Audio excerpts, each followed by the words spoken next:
I'm Ileana Chan from Empire Watch.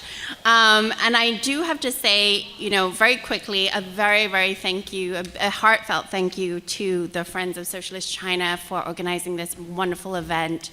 It is, yes.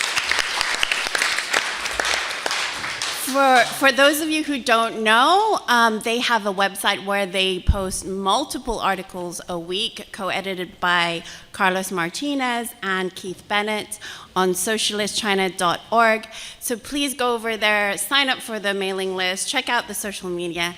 And we are also streaming live after some technical difficulties on their YouTube channel at Friends of Socialist China, and also on Empire Watch. So thank you all for watching live.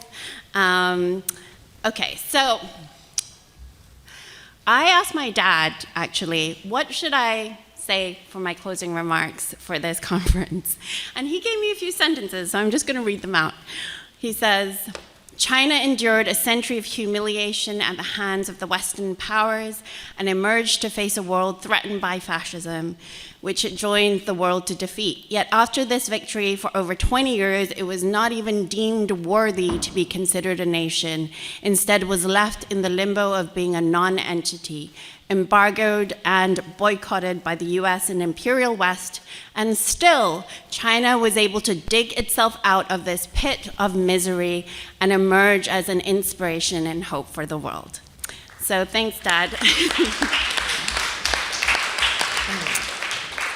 But this did actually make me think on a more personal note about how my mother used to talk about growing up in the Philippines as someone who is ethnically Chinese. And she used to say that she was always made to feel ashamed to be Chinese because China was so impoverished and underdeveloped, excuse me, and underdeveloped at that time. The whole world looked down on China. We first went back to China in 1990, and we've been back every decade since. So for us to witness the incredible progress and development of China, I have to say it's a very, very profound and deep experience. And so now my mom says, if you're Chinese, you can hold your head up high. You can be proud to be Chinese. But for me, it is more than just about being Chinese. It is more than just about China.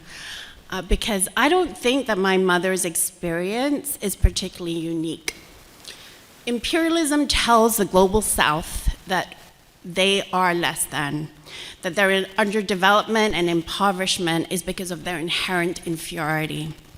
The empire says, you are the jungle, we are the garden. You can try to cultivate a garden, but you're definitely not going to succeed, and you're not going to ever surpass us. You will always be in our control and power, and we will always be able to take whatever we want from you and do whatever we want to your people.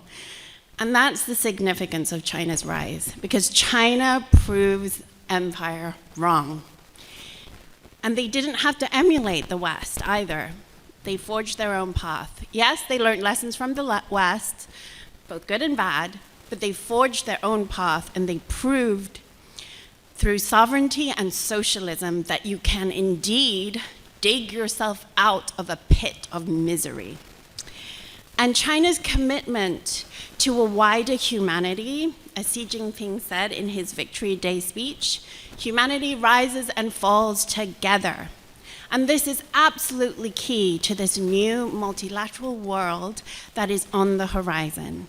And finally, this year, I am actually seeing people awaken to this reality. However, I have to say, and this is why I'm so honored to be on this stage, even though I'm nervous with public speaking, because the people that have been speaking here today and Friends of Socialist China, I mean, I will not name names, but a lot of these people have been on the right side of history for decades. They have had the foresight, the intelligence, and the integrity to be ahead of the curve, despite the barrage of gaslighting from empire. So thank you so much, everyone who spoke here and everyone that's part of Friends of Socialist China.